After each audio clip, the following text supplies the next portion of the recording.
Medical School in San Francisco, and finally to Harvard, where he served as a lecturer in clinical psychoanalysis. Dr. Leary, at the age of 39, began experiments with psychedelics, specifically LSD-25. In 1963, Dr. Leary and Richard Alpert were dismissed from Harvard in order to curb the undergraduate interest in LSD. Dr. Leary established in Mexico the International Foundation of Internal Freedom, but the Mexican government demanded that he leave the country. He considers the current marijuana laws unjust and a violation of the Constitution, specifically the First Amendment guaranteeing the right of spiritual exploration, the Fifth Amendment guaranteeing immunity of self-incrimination, and the Eighth and Ninth Amendments. At approximately 10 minutes of 1, we will have a short break. Those of you who are interested in staying for a question and answer period will please move to the front. Microphones will be set up at either side of the ballroom to accommodate those who wish to ask questions. Our only request is that you make your question only a question and not a statement, so that as many people can ask Dr. Leary something as possible. And now it is my pleasure to welcome to the university Dr. Timothy Leary.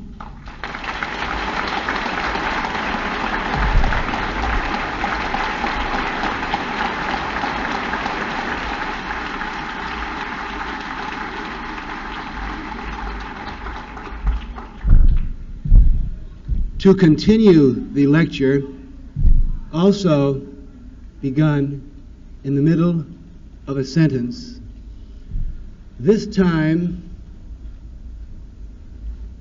at UCLA, Los Angeles, California, United States of America, planet Earth, the year 1967, as time is reckoned in the Common Era, about 1 million or perhaps 2 million years after our species started its game, about 2 billion years after the genetic code began its game, about 5 billion years after God began his dance on this planet. Well, we know where we are.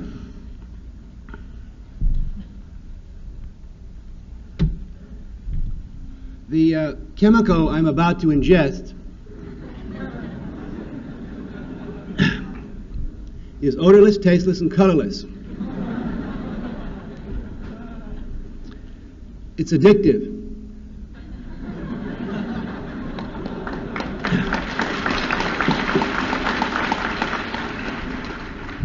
It can be lethal in large quantities. And it's harder and harder to get in its pure state.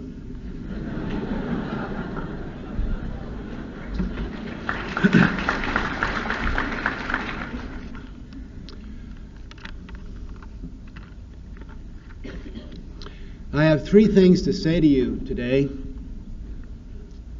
The first is that the only point of life is the religious quest. The second is that you must act out, express openly what you have learned in your religious experiences. And third, you must detach yourself from the immediate tribal game to find the timeless message within. 3 things I have to say to you. First of all, that when your life is over, you look back and you will remember that the only thing that had any point or meaning was your religious experience. By the religious experience, I mean the immediate, direct, ecstatic confrontation with the timeless energies which exist within you. And any of your actions which do not center on the religious experience, any of your actions which aren't leading you to get high, to center, are robot peripheral, and eccentric. The religious search is the process of turning on. You have to turn on. Now, after you've turned on, what do? You have to express it. You have to live it out.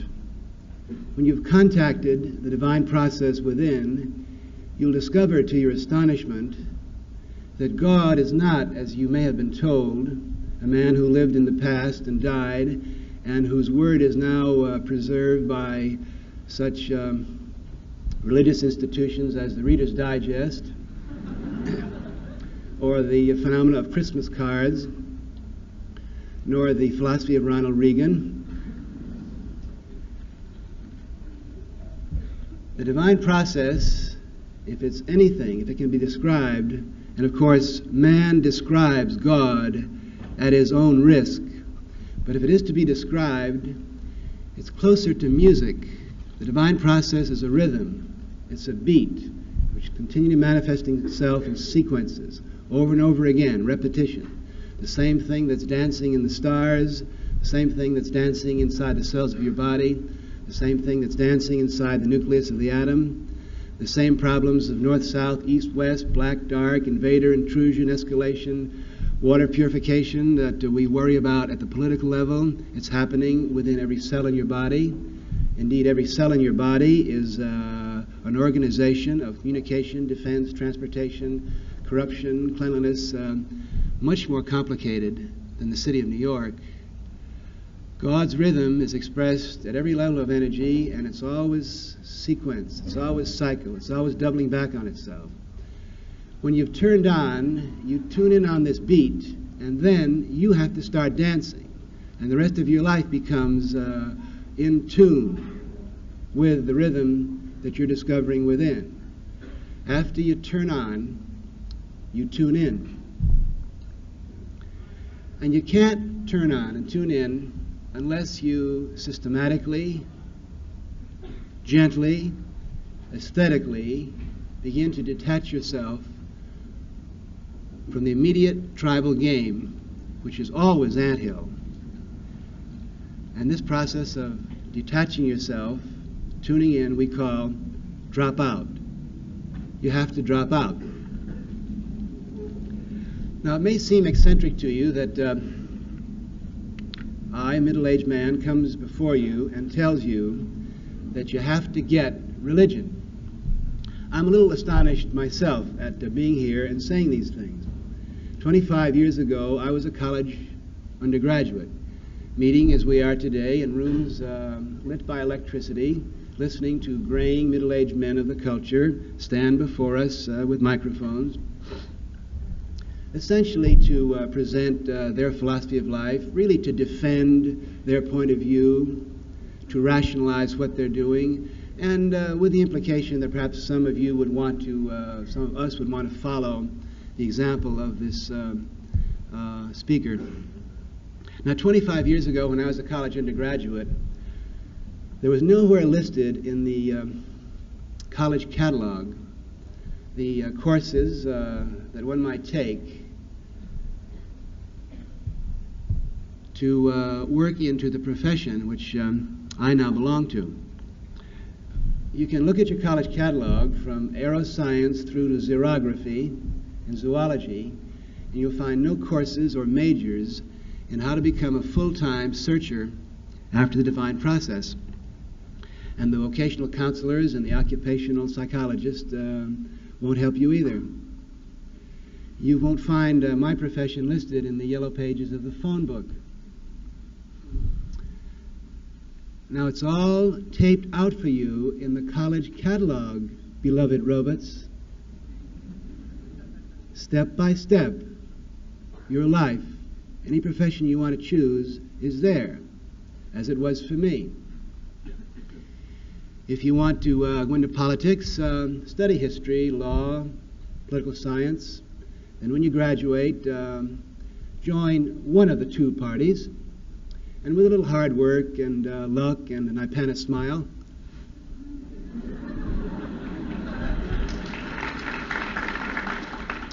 You may get to be mayor or governor. Medicine, it's all taped out for you, beloved robots. Pre-med, medical school, internship, residency, practice. In 15 years, you'll have your Cadillac. Interestingly enough, when I was an undergraduate, and I'm sure it's true here today, if you want to follow the profession of founding a religion, the last place that you'd probably encourage to do this would be in the divinity school. What is my profession? In other times and in other countries today, my profession, which is the searcher of the divine process, goes under the name of guru, alchemist, shaman, psychophysicist, spiritual teacher. Now, my profession has a long and ancient history. It may be the oldest profession around. It's nothing new.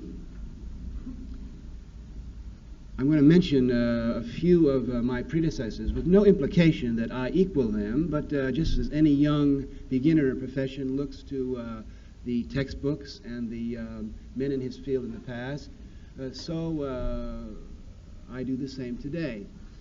About a generation ago, 2 generations ago, there was a man at Harvard who was practicing my profession. He wrote what I think to be the best book ever written by an American psychologist. It's called The Varieties of Religious Experience. The man I'm talking about is, of course, William James. Now, William James was using a psychedelic drug.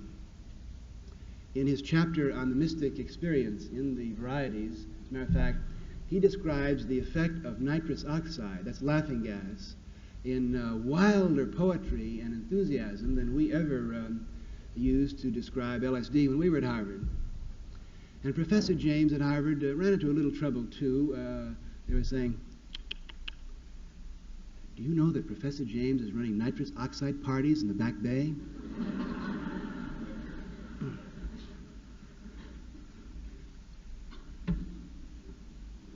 At other times in the past, such men as William Blake, did you know he was a psychologist?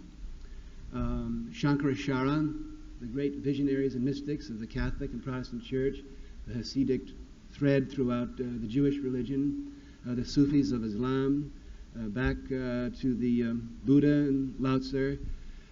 Their tradition of finding meaning within, of finding some method of turning on, of finding the divine process inside has been going on. It always runs along as a thread in human history, underlying the exploits of politicians and soldiers and legislators, but it's there. It's the most powerful tradition that men have ever passed on. There's something that most people don't understand about the visionary quest or the psychedelic experience. It's not just a glorious kick. Interestingly enough, there's just as much lawful regularity in the processes of consciousness which exist at many levels inside your nervous system and your cellular structures as there are in the forms of energy which we see around us. Just as the microscope 300 years ago opened up the possibility for man of bringing into vision lawful, regular sequences of energy which were hitherto invisible, so do the psychedelic drugs today bring into vision and awareness lawful processes, energy transactions which exist within inside the nervous system, which are just as real as the 3,000 words in the English language by which most of us define what we call normal reality. And I'm sorry to say that the procedures of my profession require just as much hard work, disciplined attention, and regular practice as do the disciplines of physics or chemistry or politics. The psychedelic experience is no shortcut. There's no instant mysticism, there's no instant psychoanalysis, there's no instant anything. Just as a person who first looked at the microscope could look at it and he didn't know what it was, so the initiate, the person who takes LSD for the first time, is whirled into a cellular, capillary, tissue, protein molecule universe that is completely incomprehensible to him. Now, when the microscope was first discovered, someone could look at it and say, ooh, amazing. bugs. An artist might look at a microscope and say, amazing design, I'll paint new pictures. The neurotic would look at the microscope and say, ooh, my mother-in-law. The guy from the establishment would look in the microscope and say, there's no place for us for this in our Bibles or medical tracts. Clearly, this is the work of the devil. Arrest that man.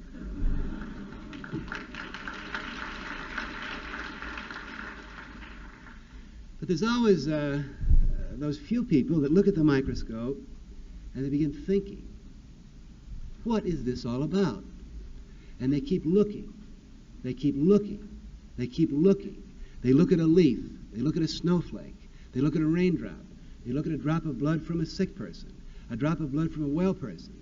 And slowly, painfully, after hundreds of observations and careful record keeping, they begin to detect some lawful regularities here. And they start drawing little designs. And then they call someone else who's not a neurotic or who's not police from the establishment looking for the devil, and say, hey, look at this drop of blood from a sick person, and then look at the drop of blood from a well person. Do you catch on? Do you get the point?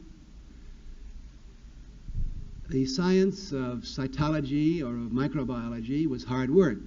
It took constant observation, record keeping, passing on to your fellow man, replication, checking out of observations, and very slowly a science comes into being. Now, the science of turning on and tuning in is nothing new to our generation. Every generation, every historical era in the past has had its visionary voyagers. They've kept their logs, they've passed on their methods, they've passed on their observations, and we can check out the discoveries of the Buddha or Shankaracharya or St. John of the Cross, just as a student of physics today can check out Galileo's experiments with inclined planes. And you know, it happens to work. The divine process, the genetic code in its many manifestations, has been playing this game for 2 billion years, and there are regularities. Human language changes from century to century, but the nervous system doesn't really. The processes of energy around us, as registered by our sense organs, don't really change. The problems of survival on this strange, dark planet haven't changed that much in the last 100,000 years. And these are the messages, ancient and orthodox, which are rediscovered, reinterpreted, and added to by the psychedelic voyager today. Now let me tell you something about the process of turning on. You have to have a sacrament. What is a sacrament? A sacrament is something visible and external that you don't worship, but that you use as a key for getting you out of the immediate time-space tribal game and turning you on to what's inside. Now, as you look back over the history of human religions and the science of consciousness, you will realize after a while that man has used almost every possible technique for turning on. And oddly enough, he's used opposite techniques. It staggers the imagination to think of something that man at one time or another hasn't used to turn on. He's used silence and solitude, or he's crowded together in large groups in small rooms to make chants and noises. He has used sexual renunciation, or he has used the carefully worked out, exquisitely detailed sacramental techniques of tantric Buddhism, where your mate is the goddess and making love is the way to turn on to the divine plan. He has used fasting, and he has used careful diet, as macrobiotic people do today. Now, the sacrament is always seen as dangerous. And let's not cut corners here. Any sacrament which works is dangerous in two ways. In the first place, it flips you out of your mind.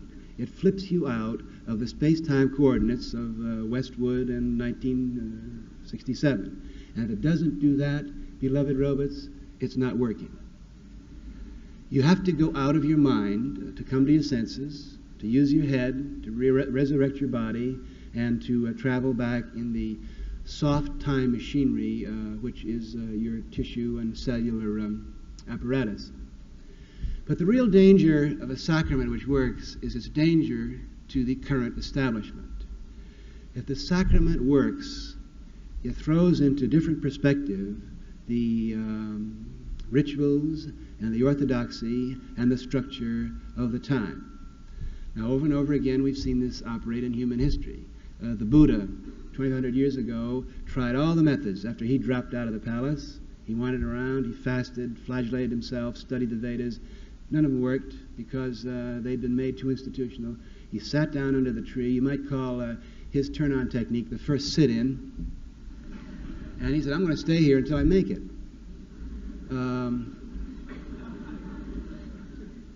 About 500 years ago or so, a man named Martin Luther looked at the current establishment. And at that time they said, in order to find God, you have to get a lawyer. It's all in this book, but the lawyers are the only ones who can have this book. And you have to pay the lawyer fees, which were called penances and indulgences, and he'll make it for you. It didn't make any sense to Luther, and he said, we got to drop out of that. He's looked around for a new sacramental method. The sacramental method is always a new technological device.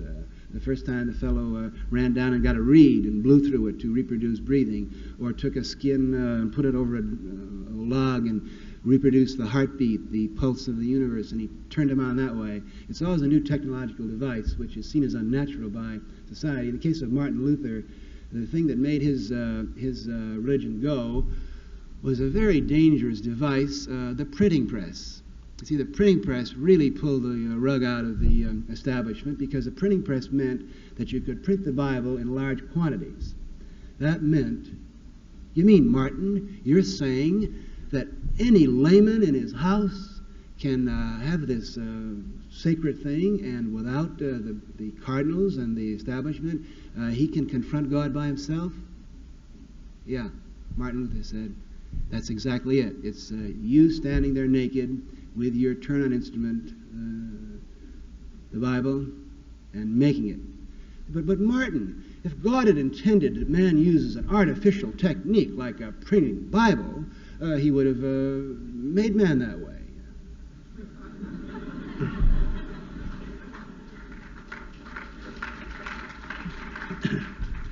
Now, another thing about your sacrament is, if it turns you on, it confuses you. It's got to confuse you, because you're just not prepared by the tribal dialect for what you're going to discover.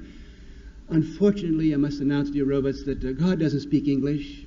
He's been speaking English for about 400 or 500 years. Before that, he spoke Latin. Before that, Greek, then Sanskrit. The facts of the matter, as I read my cellular scripture, God's been talking cellular and molecular for hundreds of millions of years.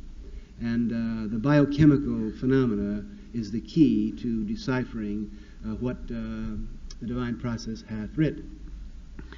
And remember, there's that regularity. You have to have maps, you have to have manuals, you have to have a guide, you have to be planned. Otherwise, you'll be very confused. And it's hard work, it's repetition, it's keeping your attention over and over again on this ancient voyage. Now, I want to give you a little illustration of this. The first time that I was ever turned on biochemically was by my father at the age of 7 or 8. My father was a dentist. I had a toothache.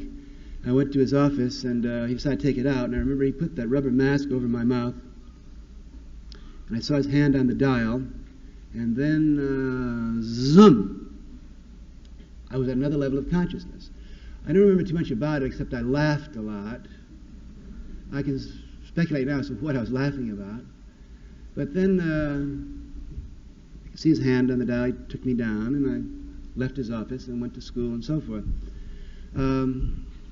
Many years later, about 2 years ago, as a matter of fact, I was about to go to India, where I was going to spend 6 months studying with some world-famous members of my profession, including Lama Anagarika Govinda, the Lama's Buddhist scholar. And I needed some fillings in my teeth. I didn't want to have a toothache on the banks of the Ganges. So I started going to a dentist in Poughkeepsie, New York, which is about 15 miles away from where I live. And I went 13 or 14 times, and the dentist used a consciousness-contracting drug. Every time I went, he'd shoot me up with Novocaine. Now, like booze, or like the opiate derivatives, Novocaine is a consciousness-contracting drug. It narrows attention down. You don't feel what's there. The psychedelic drugs, marijuana, LSD, peyote, open you up. They go in the opposite direction. You're much too aware of sometimes what's going on. So that I had several sessions with the dentist, and I had to go back one more time to have some scraping and cleaning.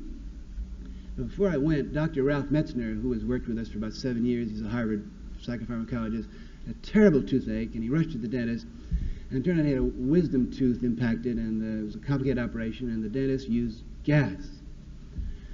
And I'll never forget that afternoon when Dr. Metzner came back to our center at Millbrook, and he walked in. Now, Dr. Metzner had taken LSD about 100 times. He was the editor of the Psychedelic Review. He knew his way around the consciousness expansion territory, but he walked in and he fell down on the couch and he said, "Wow, forget about LSD." So the next day I had to go to the dentist.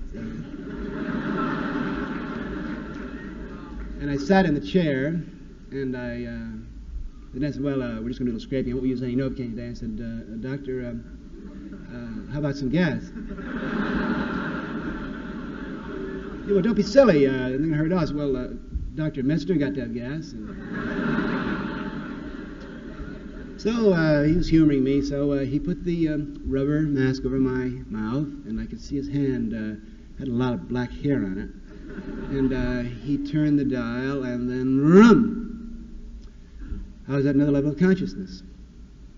Now, the point of this story is that the nervous system, the 13 billion cells in your brain, not to mention the intracellular protein ladder of memory, is highly structured. It's not accidental.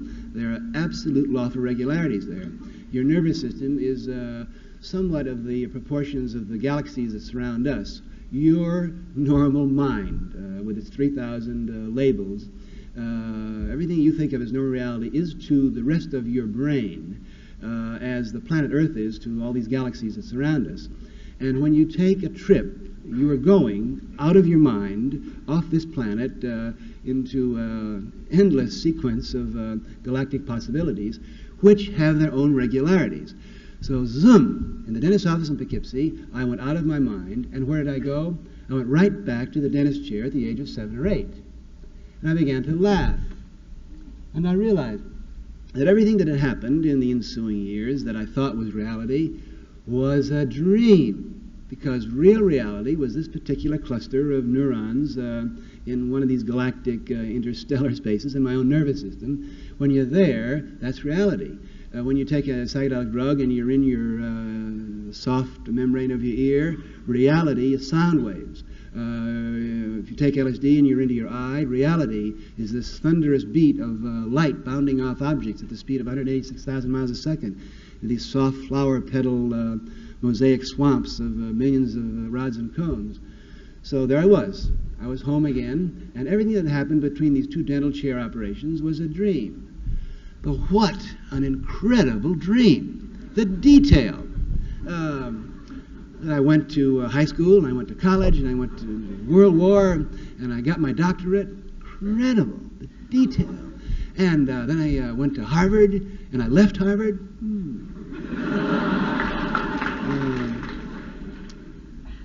And I felt chagrined, like how seriously I took it. I got angry, and I was jealous, and I was competitive, and I was depressed. But yet, how poignant that I did care, that the dream was so involved, that I did cry, and I did laugh, and I did triumph, and I did make love, and I did get jealous. Well, if that's the way God designed it, what can I do? There was one fleeting moment when I thought I could jump out of the dentist chair and I could run down the street shouting, "Get me home! Get me home! Get me back to Millbrook, where I'm Timothy Leary." Then that seemed kind of untidy to have that dental napkin around, and I knew that he, probably, obviously, he knew more than I did, and he could get me back. I said, all right, I never thought that the revelation would come this way with black hair in his hand. But the beauty, the grandeur, the detailed exquisiteness of that was such that I'm ready to go back, Doc. Thy will be done. And then see his hand in the dial again, and he took the mask off, and I looked up at him and I said, "Whew, you know, how long has this been going on?" He said, "What?" I said, "Well, I just had, well, it was to me a deep religious experience. It challenged the essence of my paranoia and of my faith, and I saw the whole thing in a different perspective." And he said, "Oh, well," I said, "we give gas. People have nightmares and dreams. They see animals. That's nothing." And you see, the dentist couldn't afford to have people having religious experiences in his office. Or they'd take his union card away, right? What time is it? Yeah. The point of that story, and it's an ancient story, the Chinese Taoist philosopher Chaucer said many centuries ago that he had a dream that he was a butterfly, and after that dream he was never sure whether he was a Chinese philosopher who dreamt he was a butterfly, or a butterfly who talked philosophy. Because the terror of the situation, the terror of the neurological, ontological, energy situation that we're flung into is that there are as many levels of reality as there are energy systems around us and structures and soft machines to decode this energy.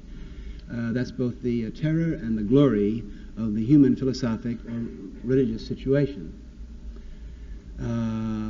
Turning on is not easy play, because the problem with our current sacraments, which are biochemicals known as psychedelic, the problem is they work. You better be prepared to go out of your mind. Does it come as any surprise that our sacrament today is chemical? We've used the wonders of modern chemistry to do everything to make our lives more comfortable and to titillate ourselves with every form of amusement, like television. We've used modern chemistry to move us faster and faster and faster. I don't know where. We've used the wonders of modern chemistry to keep us healthy, and we've used the wonders of modern chemistry in the most amazing ways of turning ourselves off through tranquilizers, barbiturates, and booze. Does it come as any surprise that we're finally getting around to using the wonders of modern chemistry to do that only meaningful thing in life, to find the divine process within, to turn on to the real meaning? Now, after you've turned on, you have to tune in. You have to express the glory or the horror or the confusion or the clarity in some acts of beauty or of expression. You have to start dancing to the beat that you've turned onto. It's no accident that we have psychedelic art today. If you look back, and it's what we're going through has been, it's been going on over and over again, the same cycle. Drop out, turn on, tune in, structure, drop out, turn on, tune in, drop out, turn on, tune in, drop out, turn on. The phenomenon of psychedelic art is one of the oldest symptoms of the process. Every group who has stumbled onto a new sacrament gets this revelation, and they rush back to the tribe, and they put on the walls of the cave with the berries, or they scratch out in the sand, or they get some new way to express it. You've got to express it, mainly for yourself, so you can remember it, so you can reconfirm it, but then, of course, to turn on other people as well. And then you build Chartres Cathedral, then you build the Taj Mahal, you weave a Persian rug. You've got to express it somehow, because that beat, it's the old basic deep rhythm. You've got to start tuning into it. And of course, you're always successful if you've really been turned on, because most of mankind is caught, imprinted in the tribal game. And when someone staggers back from the mountain, or from the desert, or from the lifeboat, or from wherever it was, and they start, this is how it is, this is how I saw it, it unfailingly communicates, because the turned on guy who's tuning in to your sense organs. He's tuning into your soft membranes. He's tuning into your cellular beat. He's tuning into your heart. It's no accident that the new art always takes on. It's no accident today that, like, can you name me one internationally famous rock and roll band that doesn't have in its repertoire a hymn or an ode to psychedelic drugs? This is part of the historical process.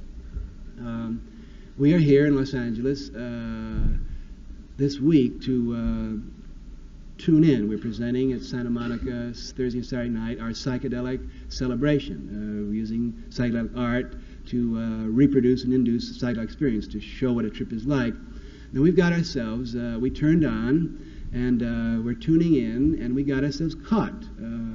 I'm caught right now in show business. You know, I can't stop. We owe so much money to the agents and to the the unions and the ushers and so forth. We've been caught in this process. We have recapitulated in the last few years, in a very small, trivial way, the history of Christianity. We're trapped with our big cathedrals and mortgages, and I'm dropping out. This is the last time you're going to see me in this role, or it's the last time you're going to see our psychedelic celebrations in this form, because you got to keep, it's a process that's cyclical. You turn on, then you tune in and you get your structure, you weave your oriental rugs, and then you're in danger of selling them, right? Then when you get to that, you've got to drop out again. Turn on, tune in, drop out. Now, I want to end by, in the next just 10 minutes, by talking about dropping out. And to do this, I'm going to drop out right in front of you.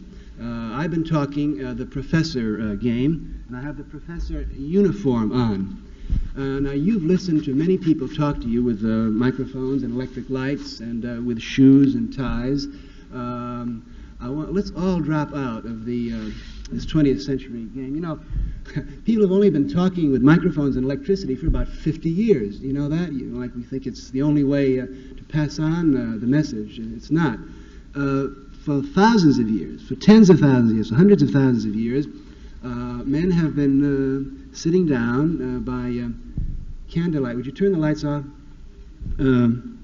And barefoot to talk about what's what? Yeah.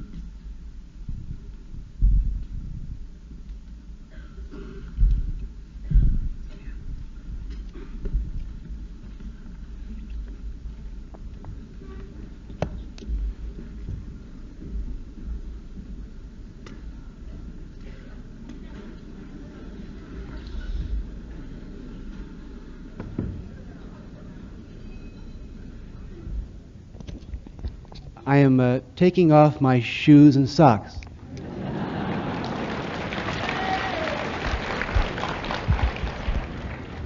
Now this may appear eccentric, but for thousands of years, men who have cared about what it's all about have been sitting on the floor in front of natural light with bare feet, talking the way I am now. It's the most ancient method of communication.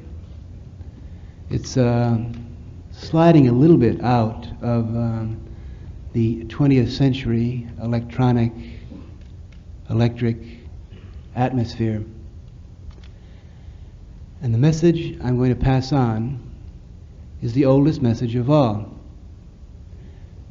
Beloved robots, you've got to drop out. Now, I'll give you a little of my own personal history to illustrate this point.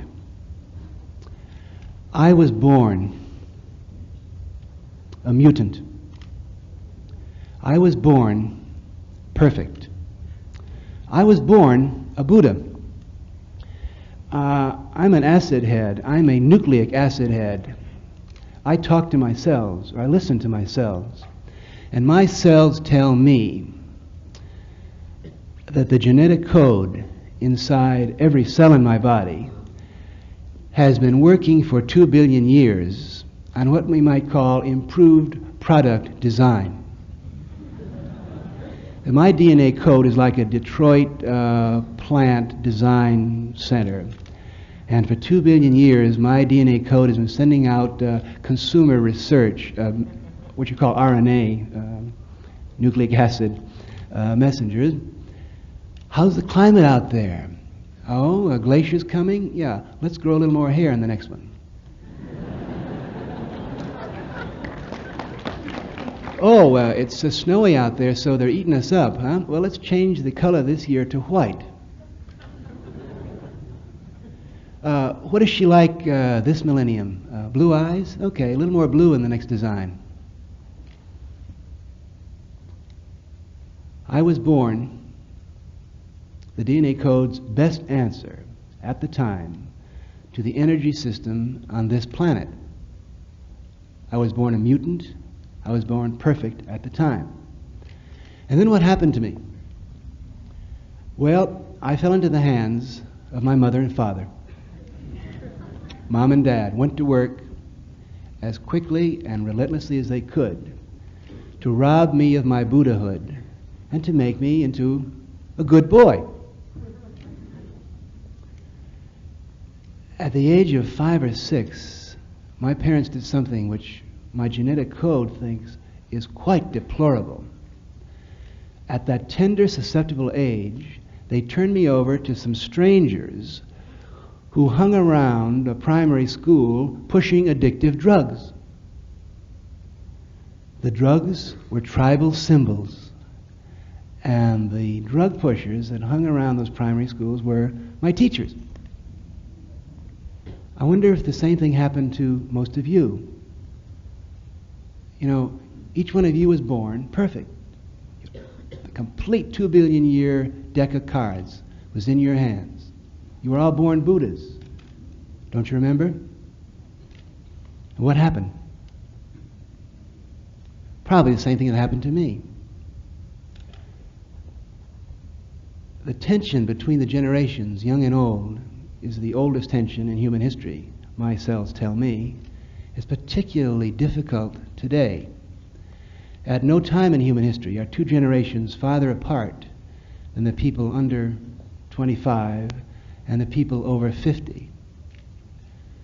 Now, I'm here to preach harmony and union. I don't want any of you to rush home and beat up on Mom and Dad. Indeed, I suggest that when you're ready, when you're spiritually ready to do so, go home and turn on Mom and Dad.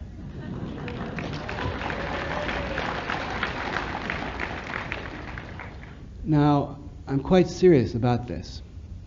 See, this is the ancient setup. Young versus the old. You've got to drop out of the old man's game. For thousands and thousands of years, aged and probably impotent men, east and west, have been sending young seed-carrying men out to kill each other. Why? To defend the chess pieces of status and external power that go along with menopausal mentality.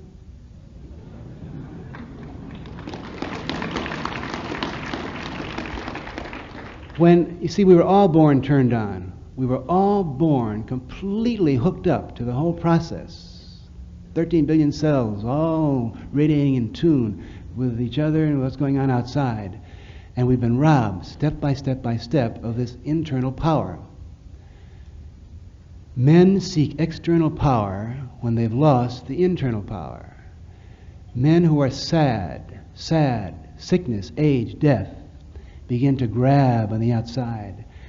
And don't kid yourselves, beloved young robots, for thousands and thousands of years, aged and probably impotent men in the East and West, Athens and Sparta,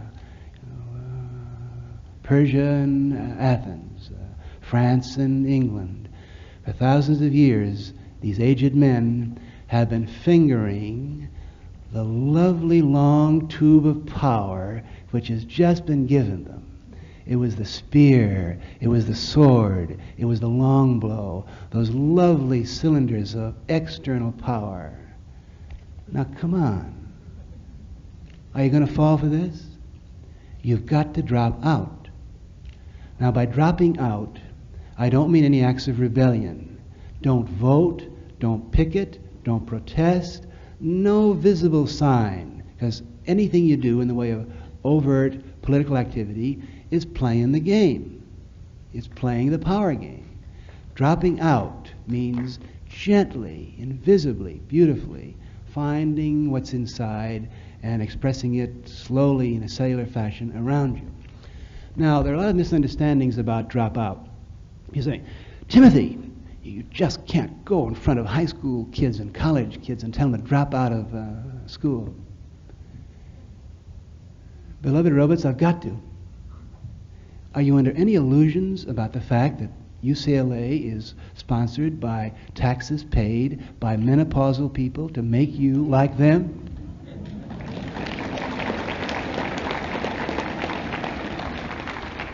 Now, another misapprehension here is that dropping out is an escape. People say to me over and again, middle-aged people with a scotch in their hand usually. This is all very interesting. I'm sure I'll grant you that you can find God and beauty and wisdom within, but it's an escape with LSD. The real way to do it is to slug it out here with mortgages. You got to do it through suffering. You've got to, that's the real reality, and there's no way you can avoid that. Beloved robots, that's the big lie. The real addictive narcotic process in this country is the establishment. Now, do you know what addictive narcosis is? I've never taken heroin, but I've talked to a lot of junkies. And they say it goes like this. You stick the needle in your vein, and then very quickly you fall into this kind of womb-like, gauzy cotton, pleasant situation where the things that go on out there, what's really going on, you don't care about. It's so cozy. It's so cozy, and it's always so pleasant, and all you want to do is to keep it coming. That's the only thing you're concerned with, is to keep this process coming into your vein that makes it so warm and soft and cottony cozy. You good boy, now you're in high school. Yes, now you get a little car. Isn't that nice? Doesn't that feel good? Yeah. Now college, get a bigger car. Now, oh yes, you're doing fine. Just keep it coming. Doesn't that feel good? There's nothing to worry about. There you go. Now you're a junior executive. Oh yes. Now you get a nice car. Yeah. Get a nice split-level house. Isn't that good now? And look at that television. Isn't that great? Now what do you want? Yeah. Oh, you're doing fine now. Yeah. You're going to take over the office. Now you get to have that winter in Florida. Doesn't that feel good? Isn't that? What's there to worry about? It's going fine. Isn't it? Got your insurance paid? Oh, you're doing wonderful. Fine. You all set? Yeah.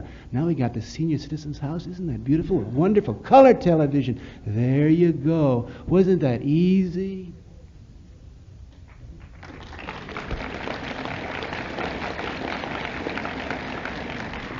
The real hard thing to do is to drop out. Now, what does dropping out mean? It means you come home one day and you say, I won't play it anymore, George V. I'm sorry, LBJ. I won't play it anymore. Then what do? Then you discover you're a 2 billion-year-old piece of soft machinery on this strange and rather unfriendly planet. And where do you go from there? You really have to be creative. How are you going to spend the next 40, 50 years? How are you going to survive with this hostile species around you that are going to eat you up, push you down? What are you going to do? The dropout has to become creative. You have to start right at scratch, barefoot in front of the candle, and you figure out, where do we go from here? Dropping out has always been the toughest procedure. Staying in is the easy, addictive way. Now, don't vote. Don't take jobs. Don't belong to political parties. You know, remember back in 1962, we elected a peace candidate? Do you think it makes any difference who wins the fight in China? In Poland, the Catholic cardinal agrees completely with Gomulka that we got to keep dresses long and keep people working hard. I mean, menopausal mentality simply quarrels over who's going to run the show. But menopausal mentality wants to pass laws to keep you coming along. Now, what are we going to do with this older generation? You see, you young people are just about a majority now. But what are you going to do? Now, obviously, we can't, as the Berkeley radicals want us to do. You know, they've corrupted our motto, turn on, tune in, drop out in Berkeley now. They say, tune in, drop out, and take over. Now, I'm sorry, this is menopausal mentality, and it grieves me to see young people who think they're far out and avant-garde and activists repeating these same old lines about power, student power, got to take over university. Like, what would Jerry Rubin or Mario Salvo do if they became chancellor? Well, the first thing they'd do would be ban LSD. But what are you going to do, you young people, when you start turning on and tuning in and dropping out with this enormous group of 50-year-olds who aren't going to give up power? We can't pass laws because we're not into that anymore, are we? The way it operates, the way anything that lives and grows operates, my cells tell me, is in the cellular fashion. We all start as a single cell. You have to do it yourself. Then find 2 or 3 friends. Then you've got the beginnings of a tribe. We're all primates. We're all tribal animals. Then very slowly you begin turning on other people. Now, what are we going to do about the older generation? I'm quite serious. The young people have got to go home and turn on mom and dad. See, here's what you do. On your next vacation, after you've started this process, you go home. Well, like, who's going to turn on LBJ? See, I'm not going to do it. It's going to be Linda Bird. That may sound far out, but statistics, Time magazine says that 20% of college students today are using marijuana LSD. That's that last Time issue on youth. Of course, the percentage of youngsters who are using LSD and marijuana are centered in the better colleges. It's the Ivy League colleges, it's the California colleges, University of Chicago. There are very few problems with pot in Mississippi State Teachers College. We're bourbon drinkers, huh? So that means that the people who are running this country today, with their menopausal mentalities of escalation, de-escalation, credibility gaps, and so forth, the one thing that they've got going for them are their kids. And their kids, where the kids go to school? They went to school at Harvard, right? They went to school at UCLA, didn't you, Linda Bird? So the dialogue's got to be, sooner or later you're going to have to come home and you're going to have to sit down in your living room with Dad. Hello, Daddy Bird. Son, would you like to have a drink? No, Dad. I don't think I'll have a drink right now. Dad, don't you think you've done enough? Don't you think you've worked hard enough now? You ran for the Senate 30 years ago, Dad. Don't you think you should rest, Dad? Why don't you, Daddy Bird? Why don't you just retire now and spend the 10 years left finding God? Come to your senses. Learn to use your eyes and your ears. Run barefoot on the beach. Can you do that? Now we're going to have to take away all your toys. UCLA students, we cannot let the menopausal mentality vote. Nobody over 50 should be allowed to vote. They shouldn't be allowed to have power. They shouldn't be allowed to have cars hurling around. What's a 60-year-old lady doing in a car? She should be sitting somewhere out in the meadow, smoking marijuana.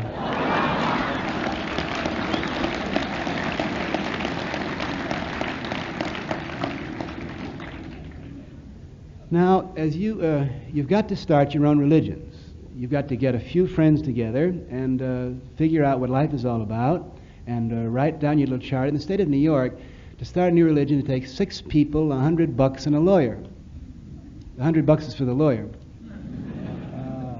You got to get 6 people to sit down with you and lay their blue chips on the line and figure out on paper what you think life is all about, how you're going to find meaning, how you're going to turn on to the divine revelation. Use any sacrament you want. Use any ritual you want. Don't borrow the rituals from anyone else. The thought that young people would be using in their religions the particular rituals and jargon that we use in our small religion would shock me. You've got to start your own religion. Now, after you do this, you're going to be in a little trouble with Caesar. This is the ancient dialogue what belongs to Caesar and what belongs to God. I'm going to give you a simple formula for protecting your spiritual quest.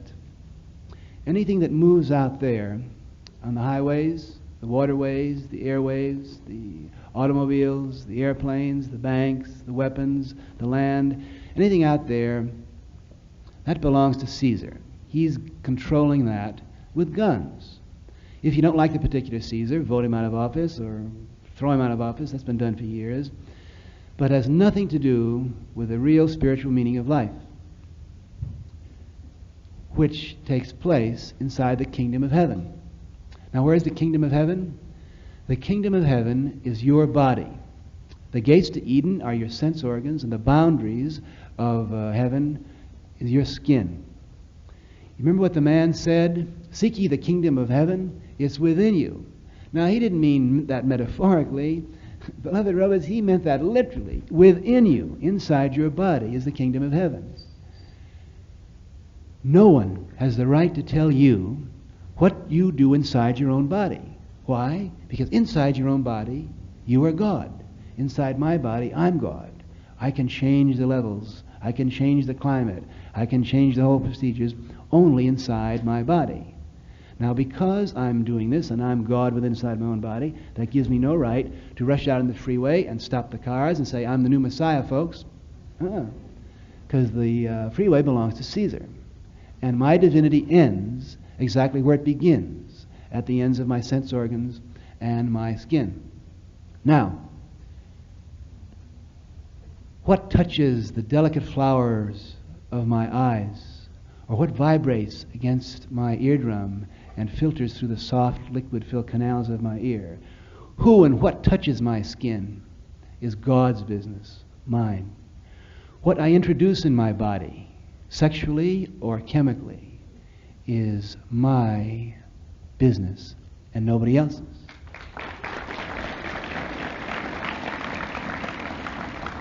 Now, at the present time in the United States, there are lots of laws telling you the color of the person you can introduce in your body. That's called miscegenation laws. They're profane and they're irreligious, and they've got to be disregarded. There are lots of laws today in the United States governing what you can put inside your body to change your consciousness. These laws are atheistic and violations of the sanctity of the human body. Now, Big Brother in Athens, Rome, Washington, FDA, FBI, public health, he's always interested in our welfare, right? He can say, but we're doing it for your own good. The color of the person that you go to bed with or the kind of chemical you put in your body is our business because we want you to be happy, healthy robots. Sorry, FDA, FBI, Mr. Rome. Now, what you can do, Mr. FDA in Rome, is this. You can put a label on the package. And you can send FBI, FDA lecturers here to lecture to us, fine. You can put the message, the warning on the package. Even if I want to kill myself, it's my business. Because is there one myth or one religious, theological system in human history that didn't allow God to end the universe? Whether it's Vishnu taking his divine sleep, or the God of the Old Testament thundering it down in fire, or just you turning the button off because you're coming back. It's an endless, timeless process.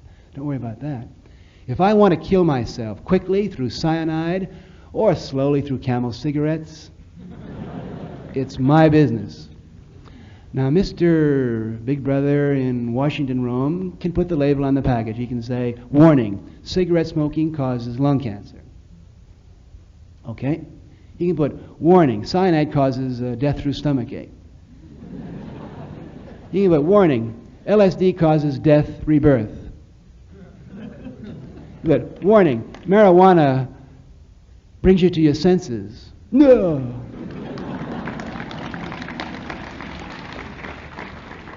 But what I do within is my business. Now, if the things I put in me lead me to rush around outside disturbing Caesar's order, arrest me. If the things I put in my body cause me to be untidy or to break laws out there, I have no defense. There are plenty of laws to protect public decorum and highway, byway safety. Those are Caesar's laws, fine. But in the sanctity of my own home, with my family and my co-religionists, in front of our shrines, smoking marijuana or Camel cigarettes, or even if we want to be as reckless as to drink some booze now and then, that's our business.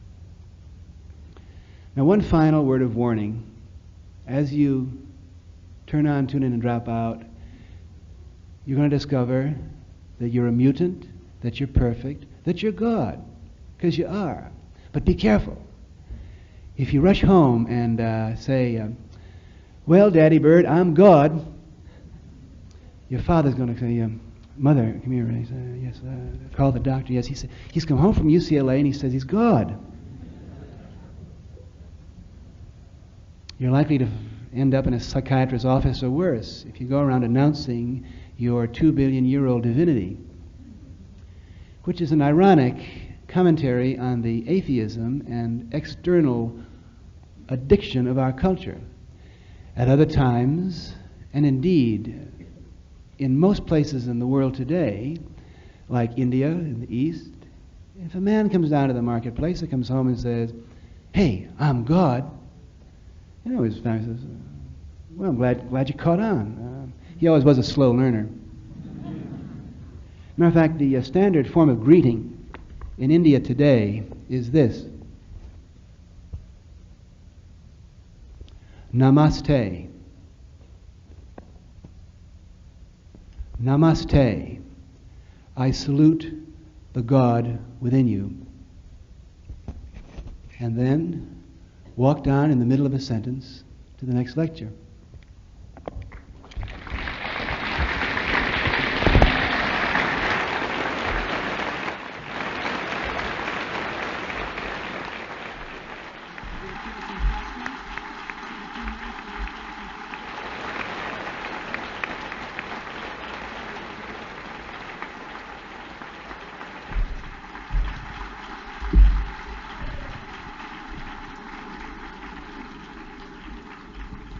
We'll take about a 5-minute break for those of you who are going to move around. There will be time to ask questions. There'll be microphones set up at the side. Give us a chance to get ready. We'll be ready to go in about 5 minutes.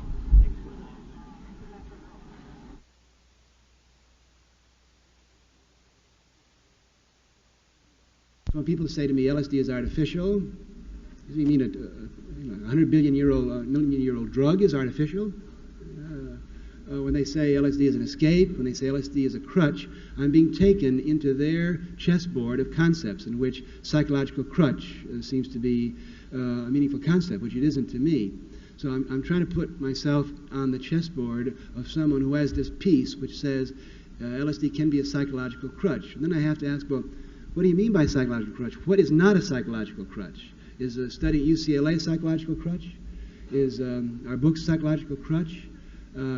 Is any sacrament a psychological crutch? Is anything you do out there a psychological crutch? See, from the standpoint of your real Buddhist, your person who's really centered, from the standpoint of someone like Krishnamurti, anything you do is a crutch. The only thing you have to do is just be centered, gyroscopically in tune in every second to the millions of things that are going on around you. And then, of course, from that standpoint, LSD is a psychological crutch. UCLA is a psychological crutch. Clothing is a psychological crutch. I have to ask, to inquire what level you're asking this question. Is LSD see, the psychiatrists say, well, we grant that marijuana and LSD are not physically addictive like booze and Camel cigarettes, but they're psychologically addictive. People can get dependent psychologically on marijuana and LSD. And sure, that's possible. There are many people whose games become centered around the whole Cups and Roberts thing of being a pot smoker.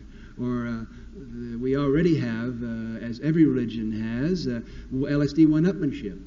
The person whose psychological crutch is, I've taken LSD more, I've taken more LSD, or, so that anything, any form of energy, any word can be used as psychological crutch. And to that extent, LSD can be a psychological crutch. The point of the psychedelic quest, remember I started this lecture at the beginning of in the middle of a sentence. Your life began in the middle of a sentence. The genetic code is always spinning things out in the middle of a sentence. It's the continual process of turn on, tune in, drop out, turn on, tune in, drop out. As soon as LSD becomes a psychological crutch to you, take LSD. The crutch will be gone. Yes, I was wondering what you, when you say the term dropping out, I want to ask you why you are if you were going to drop out, why are you so involved in the game right now, in the process of making money and going to nightclubs and performing your psychedelic rituals? I also want to ask you why... Wait, let's ask that, and then let me... Okay. And then I'll give you a second question. Like, I don't perform in nightclubs. Not that I have anything... I think that a religious service could be held in a nightclub. The new religion always starts, you see, with those three groups: the young, the creative artists who are dissatisfied with society, and with the minority groups of color. The Christian religion, you know, didn't start in Canterbury Cathedral. It started in those low-down, offbeat galley slave meeting places. The new religion always starts in the Lower East Side. Then, as far as making money, I wish that were true. The reason, as I say, that we're continuing this one cycle of celebrations that we contractually agreed to is so that we will break even. We're a non-profit organization, and no personal monies are made. Now, why do I do this at all? Frankly, it was a mistake. We got led step by step into this large hall where you advertise and you have to have publicity in order to fill it. That was a terrible mistake, and we'll never do that again. It happened. The way that happened was that we had been working on psychedelic art techniques at Millbrook, and we were running summer sessions, and we were becoming more and more effective because, believe it or not, we're God intoxicated. You've got a tough minority group in your hands on us because to us, we're in touch with the divine process. So we developed this psychedelic art, which really was working. And then we said, well, we'll take it down to New York City and turn on some other people there. And we couldn't get a small theater, and we got into a large theater, and the most terrible thing happened to us. We became successful. And Variety had headlines, Doc Leary grosses $10,000 a week. And the critics uptown, Broadway, came down and said, ooh, it's a new Andy Warhol type of happening. Everyone's got to see it. And they said, come on, to build a big cathedral now. So many people want to get to Chartres. You know, come on, you got to build a big temple for all those people in Delhi. But of course, then you got to have to get the lumber and the ivory and so forth. Oh, now you started this. Your next celebration's got to be because thousands of people want to see it. So then you got to spend more money for it. It was all a mistake. We're sorry we did it. We've learned from it, and we're dropping out. As I say, it's the last time. This particular tour is the last time you'll ever have the opportunity to see our Taj Mahal Canterbury Cathedral because we're dropping out of it. Now, you had a second question. I want to know, do you think that you could attain the place where you are now without any education? You said that you were born a Buddha, and then your parents deformed you, so to speak. And I was wondering if you are condemning your education and telling us to drop out of school so that we can't reach the state that you're in our own selves. Oh, listen. Of course, take everything I say with a grain of salt. Nobody really knows. Don't listen to whatever anyone tells you to do about putting who or what you put into yourself. Be very skeptical. But I feel sincerely that because I was thrown into the hands of primary school teachers who were complete strangers to my parents. I was an anonymous little robot. That's 5 or 6 years old, my busted brown collar. They put me into the hands of the complete strangers. They didn't know who that first grade teacher was, with all of her fierce commitment to make me a good boy and to make me into a good little robot. Yes, I feel that the educational process I went through lost me about 30 years. And if someone had told me, as we, the psychedelic religionists are telling our kids, don't do that, don't go through that. Every symbol that you learn, see, you're hooking up, it's a neurological loop in your nervous system.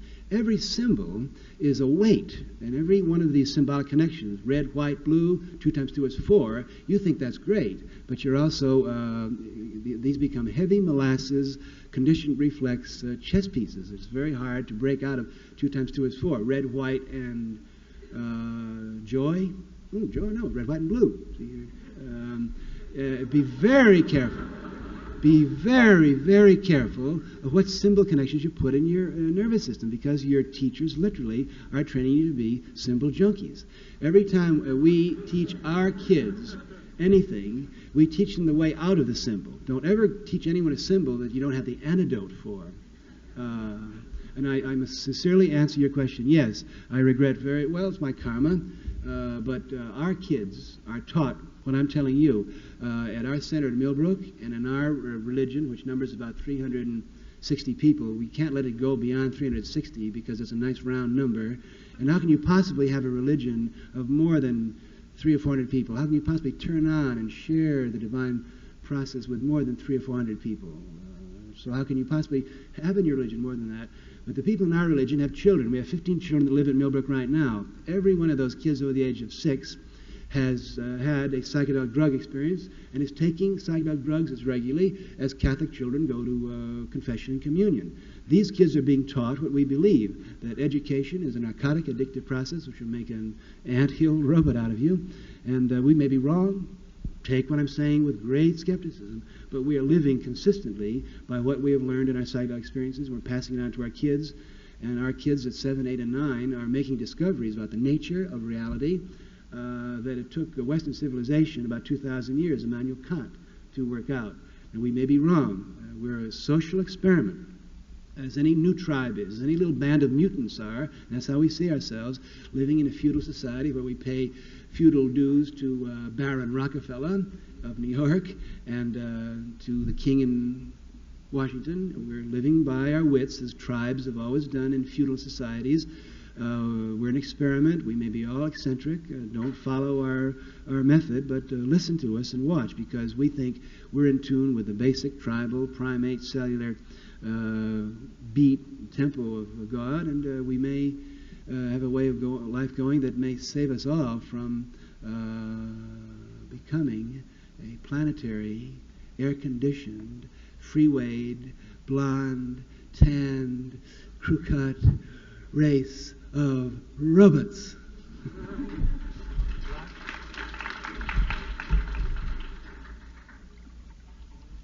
You say that the process of turning on, tuning in, and dropping out is eternally cyclic or repetitive. Don't you feel that there's a way out of that process? I mean, that with the Buddha, LSD and things like that are like a raft across the river. Once you cross the river, you leave the raft there, you found the end. Is there an end to your quest? Yes, that's the highest level question. I'm asked hundreds of questions a week, and that's the highest level question I've ever asked. And I hope that in every audience someone that asks that question.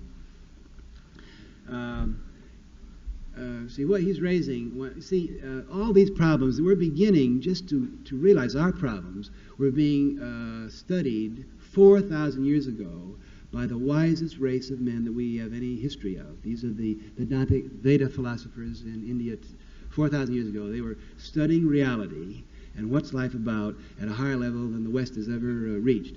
Now, the question he has just asked is, it's a Buddhist question. The Buddha says that beyond the life cycle itself, there is a center where everything is pure void harmony, and from which, it's like the solar, lunar, diamond, peacock feather eye of God, which is both everything and nothing at one time. From there, you look out from that center and you see all the evolutions of all the planets. Now, I believe this to be true, because I've been in that center at flashing moments of what men call illumination in the past. From that center, you see the whole business.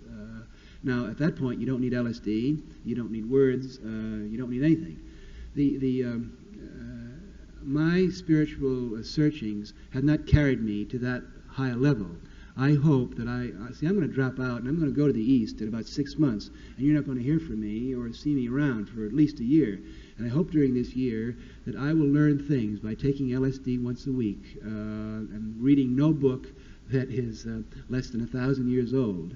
I hope during this year to get to a point where I can give you a better answer to that question, because I hope that everything I'm saying now will appear to me and to you in 2 or 3 years as the babbling of a child, because it is an endless process, which is the miracle and glory of it.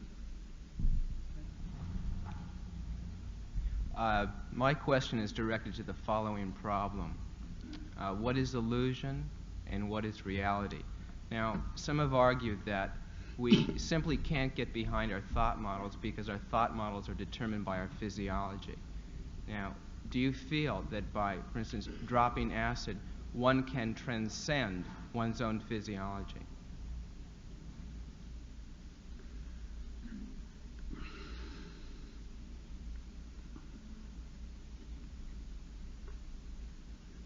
No, I don't. LSD is a highly complicated biochemical phenomena which obviously interacts with the nervous system in very powerful ways, and I think does shake up and disturb and open up protein, memory, molecular chains, which probably are not neurological, but I think are intracellular. But you're still within physiology. See, you have to accept karma. Karma, to an Orientalist, is the fact that your seed was planted on this particular slope so that your branches and twigs and whole structure was lopsided because of the fact that you were born in the United States in the 20th century with a particular concept, because you were born in this kind of a body. If you were born 50, 100,000 years from now, you would look back on us the way we look back on the early cavemen. This is all physiological in addition to social, political, and personal karma. Now, I think that we always have to accept the fact that we see the whole process from within this transient physiological instrument. It is possible to get this instrument tuned in to such a point by using sacraments like LSD that you're in touch with cellular, genetic, and even meta-living phenomena. That's my hypothesis, that the nervous system can tune itself in, just like a leaf on a tree can tune itself in on twig, branch, and down a root. It is possible for the human nervous system, even for the human mind, the 20th century UCLA mind, to be flashing in and out of a centeredness that is tuned in on these many different levels of molecular and cellular physiological energy. But I don't think LSD can get you out of the physiological. Yes, I would like to know if go on with that? No. I would like to know if you've noticed any lessening in your ability to verbalize after taking a lot of acid. The question is, I think, have I noticed a difference in my pattern of verbalization since I've taken LSD? Well, it's very difficult to it's very difficult for me to answer a question about the effect of LSD on my own personal game. First base, I'm an Irishman, and Irishmen are giving to talk a lot in wild, poetic, imaginative fantasies.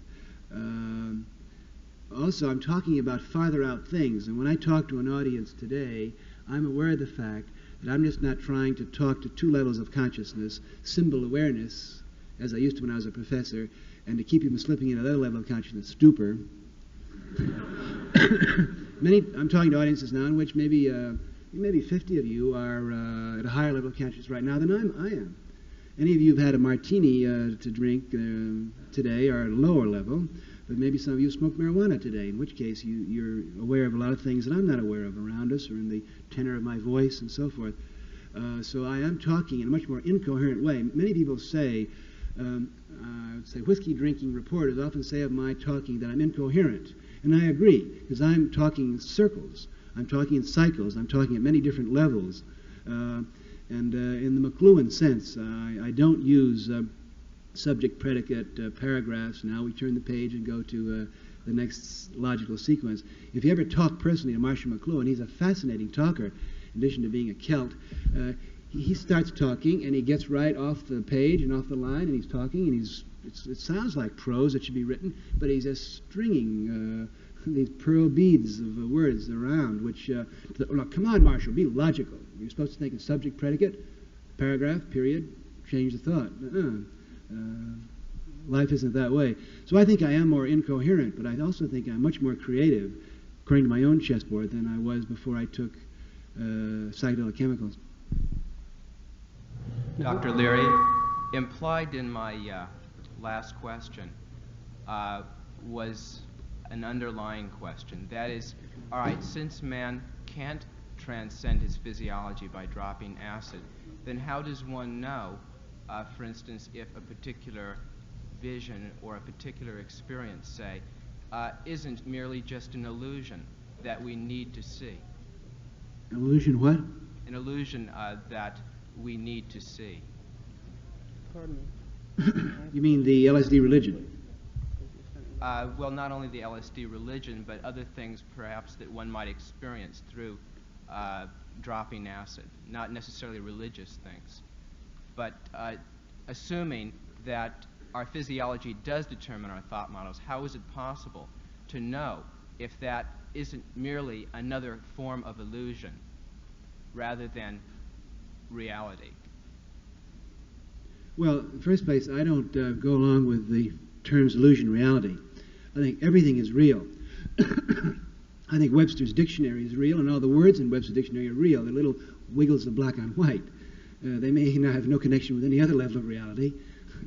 But my definition of reality is there are an infinite numbers of realities which are defined as different patterns of energy decoded by different structures. So that I think that what goes on inside the nucleus of an atom is a reality. It's a reality that's invisible to us. What goes on inside your body is invisible to us. One level of reality is the symbolic mind that we were taught in college and in high school. The glory of the situation to me is that you tune in on more of these levels and you harness them up. It's a bead game that we're playing. We're trying to be able to register and incorporate and integrate and coordinate many, many different levels of reality. But it is a game. The LSD religion, which is going to be the orthodoxy in this country in 10 or 15 years, is a game. I think it's a much higher level game and a much broader game and a much more harmonious divine game than the one that's played out in a whiskey-drinking culture. But it's still a game. And people in this room will see within 10 or 15 years an LSD orthodoxy. The LSD game is going to go the way of every other game. There'll be a psychedelic commission in Washington which will be passing down directives saying students are forbidden to take LSD 100 until they pass marijuana 1A. At that time, you'll realize what's happened, and you will not let that happen. You will just move on. I'm very optimistic about the evolutionary process, and I don't want you to buy this. This is my testimony of sheer romantic faith. I happen to worship the DNA code as the most complex manifestation of the divine process that I can understand. I think the DNA code has been doing this for 2 billion years, always by the skin of its teeth. The DNA code is always down there, inside the nucleus of every cell, spinning out this wonderful variety that we call every form of life, vegetative, mammalian, and so forth. I think the DNA code is continually freaking itself out and surprising itself. Oh my God, we made too many of them and they're eating them up. So we have to balance it out. It's an incredible game when you see what the DNA code is doing. It always comes through with the right solution. It's always, well, we say that one. And it's always eating itself up in this incredible conversation that it's having with itself. And it is basically unified. It started 2 billion years ago, we're told. I think that the genetic code always produces the particular molecule it needs. The language of the DNA code is molecular. It always produces the vitamin, or it always produces the particular chemical that's needed. And I think that right now, not 100 years ago, not 10 years from now in the future, but right about now, LSD is the particular molecule the DNA code has thrown into our mouths to deal with the sickness of our times. because we need something like LSD to wake man up, or he's going to really offend the genetic code. Now, in 10 or 15 years, LSD won't work anymore. It'll be corrupted, it'll be a game, and then the DNA code, I have complete faith, will develop, open up our nervous system a little more to solve the problem again. But there's no illusion. It's all real. At every level of reality, at every level of energy, it's real. And one thing that disturbs people in my profession is that some people get turned on to one level of reality. You can get turned on to your eyeball. And like the first time you take LSD or sometimes even marijuana, you become so entranced with vision. It's all alive. It's all, of course, alive. It's a light bouncing into your retina at the speed of 186 miles. Do you think there are things out there? There's nothing but light that hits your eye. Then they become so involved with retina that they build a whole system of that. Mandala. The only way to find God is through mandala and through training the eye and centering, or through breathing, or through mantra chanting, or through hatha yoga and posturing, or through sacred dance, or through the Bible, or through my particular, through the sexual chakra, or through the heart chakra. If you study the history of my profession, you'll find that at times the psychedelic scholars have said that every organ of the body is the only way to find God, and we'll kill anyone that disagrees with us. But there are many levels of reality. The glory, I think, of the human situation is that we can at this time really explore this wide variety, use all of them to find meaning, and we must be very tolerant about the particular religious sacraments and energy systems that other people used to turn on with. Could I have one more question, please? By dropping out, as you want us to do or suggest that we do, aren't we really aiding and abetting the establishment by giving them a clearinghouse, clearing out the people that they don't need or they don't want, so they can carry out their plans of destruction, their monstrous ideas and plans? All right. Suppose that a considerable percentage of college-age and high school-age kids try this experiment. Okay, we'll drop out for just 6 months. Just 6 months, Daddy Bird, that's all. Can't we have 6 months? Is your society so brittle that you can't let high school and college kids just take a breather for 6 months? That means, Daddy Bird, we won't be going to high school or college, so I don't know what those teachers are going to do. We're not going to join the army for 6 months. We're not going to fight. We're not going to picket. We're not going to do any social game just for 6 months. Would that whole shaky system slide to a halt and crumble? We won't, in the next election, everyone under 30 just won't vote. No, I'm sorry, I can't see any difference. My cells don't respond to you, Governor Brown, or to you, Ronald Reagan. Sorry. I'm voting it should be Bob Dylan versus the Rolling Stones, maybe. 6 months. Try that experiment. 6 months. The kids just surfing the beach. Just 6 months. You see what would happen. How can they fight a war without you? Matter of fact, teenagers support the businesses. Why? What would happen to all those shiny convertibles from Detroit if the teenagers had said, nope, we won't ride in cars for 6 months? What about the oil business? Well, oil politics runs the world. Behind LBJ is the Texas oil men. If the teenagers didn't burn up all that oil, the world would stop, wouldn't it? Try it.